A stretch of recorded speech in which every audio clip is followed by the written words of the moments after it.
Portobello, Edinburgh's seaside. This is a thriving, growing community with people doing all sorts of interesting things in the arts, sport and heritage. They all have their stories to tell, which is why we have the Porty podcast.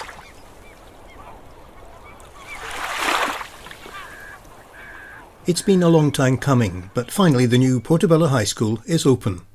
The premises are bright, open and modern. The facilities are state-of-the-art. The staff and learners are feeling much more positive and enthusiastic about the future. The school was officially opened a few days ago, in a ceremony in front of invited guests who were treated, apart from the expected speeches, to an excellent performance from the school's jazz band.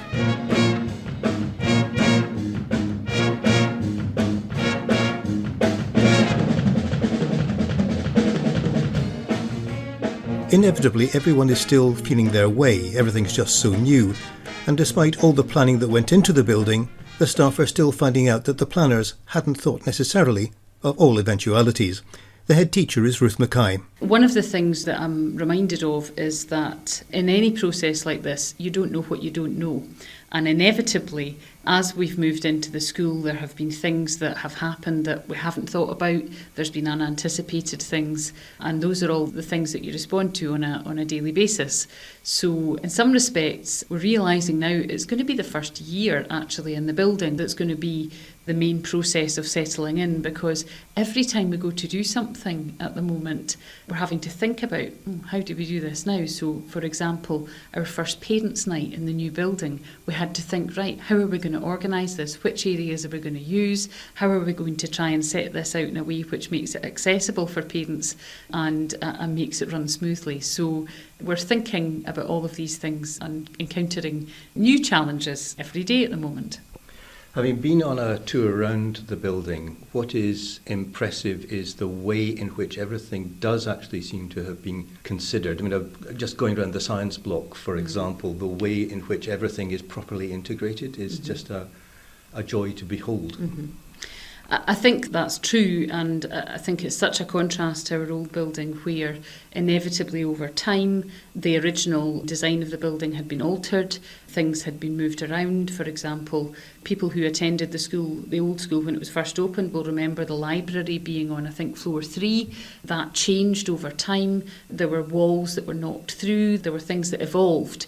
And what we've come to here is a building which has been purpose-built and it has been designed with modern approaches to teaching and learning in mind. So things like fume cupboards in science, things like the layout of labs have all been considered with a view to making the usage of the building as straightforward and as fit for purpose as it can possibly be. Is it more flexible then? Can you adapt the building at all? There are some areas of the building which will be easier to adapt than others. So, for example, specialist areas like science, like home economics, perhaps like CDT, which is craft design and technology, where there's specialist equipment like the gas supply in science, the cookers in home economics, the big wood lathes and so on in CDT. Those areas, it's less easy to adapt, so it's really important we get those right, and there's been a great deal of time put into planning that. There are other areas which will have flexibility over time, and we would focus on those mainly as being general classrooms. So, for example, a classroom in English or maths or modern languages doesn't really vary very much, and that will give us flexibility in the future should the need arise. Education's changing a lot at the moment, and one of the challenges is what's called future-proofing. Again, we don't know what we don't know. What happens in schools now might be different in 20 years' time.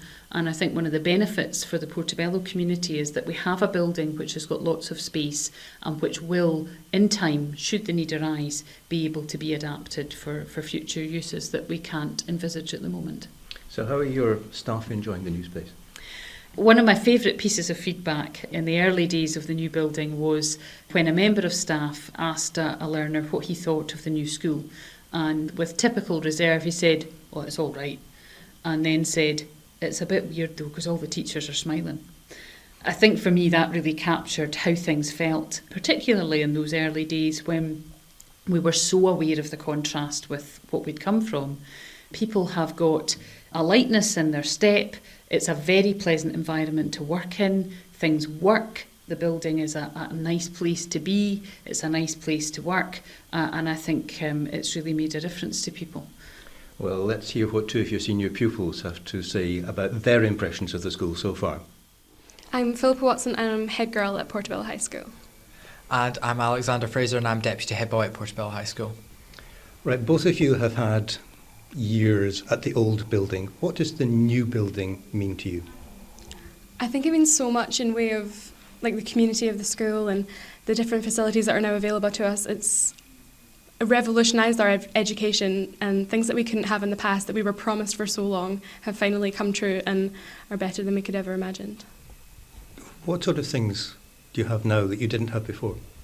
We've got a lot of things that we didn't have before. For example, along the main corridor in the building, there is a set of study booths for the S6s to go and work during their free periods, which is a lot better than what we used to have, which was just the library, and we couldn't fit all of 6th year in there during free periods. So it was always really hard to work during spare time, but that's completely changed with the new building. Even old facilities that we had at the new school are vastly improved. So the library is probably about twice the size. The canteen is, again, probably about twice the size, and it has a better range of food, which is helping a lot of people to actually stay in school.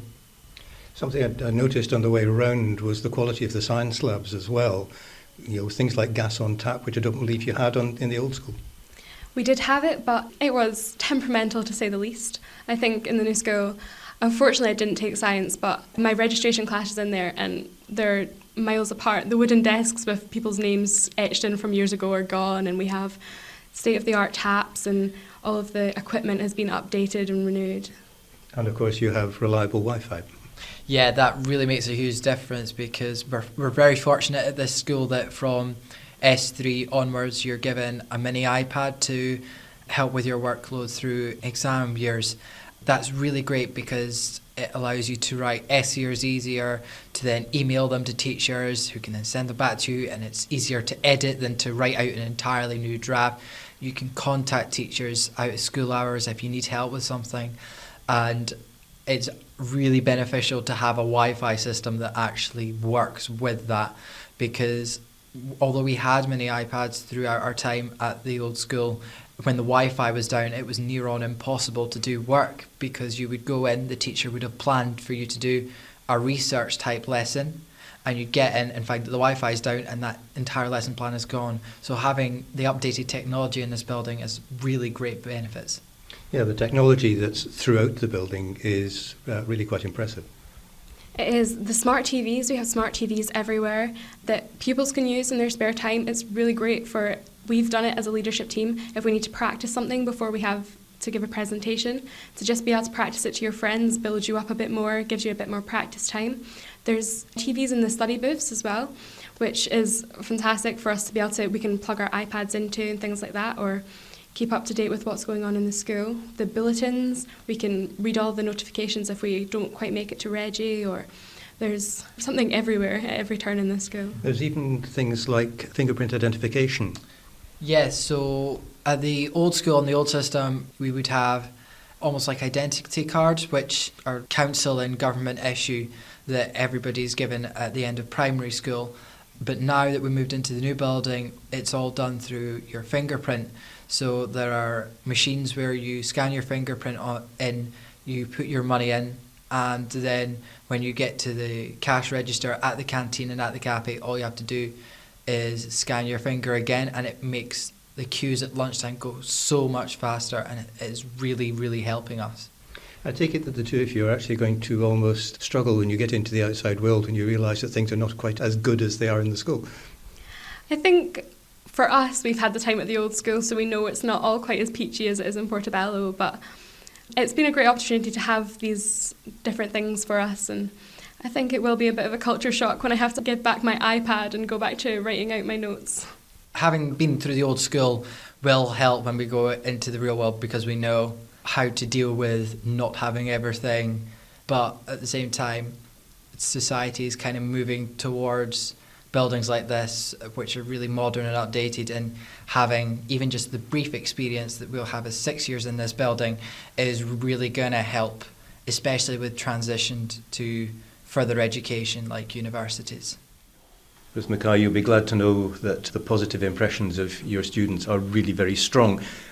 But let's turn away a little bit from this, because one of the things that's really important about this school is the fact that it's actually open also to the community. Indeed. Edinburgh Leisure now manage our out-of-hours sports accommodation, so they take over sports facilities at 6 o'clock Monday to Friday and run them on Saturdays and Sundays as well.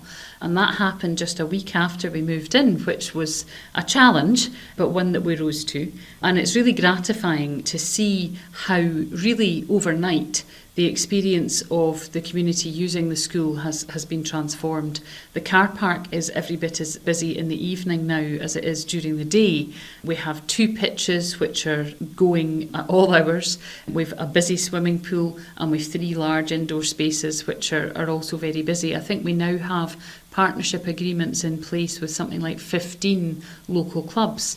And that's been something which has had real benefits both for the community and for learners in the school, because one of the aims of us being what's called a community sports hub is that there should be progression routes for learners, so that if somebody starts learning, say, netball, which is a new sport on offer, if they start learning that in primary school, there's a clear route for them to continue developing in their sport and enjoying participation right through secondary, rather than in the past what might have been the experience, say, for me at school, was that I took up a sport in primary school, moved to secondary school, and it wasn't offered anymore, and that just withered. The other side of the building in terms of community lets is something which will pick up in the new year. We were advised by the Community Access to Schools team to let ourselves bed into the building before we took that on. And that's really about us getting to know the building, about our facilities management team, getting the hang of the building, because it's an enormous change for them in terms of how they have to work to clean the building, to staff the building right through the week. And in the new year, we're looking forward to welcoming in a whole range of other activities out of hours. Things like yoga, things like Pilates. We know that there's classroom spaces which can be used for meetings, for adult education. And we also think that there's a wide range of other things which maybe weren't connected to the school in the past, which could be connected to the school in the future. And again, that's a reflection of the fact that we've got nicer spaces, better spaces, and a more integrated design. Well, just to conclude this, I'm just going to let the school's jazz band play us out, because that was really a high spot of the opening day, that they are really stunningly good. So we'll finish this episode with a little bit of their music.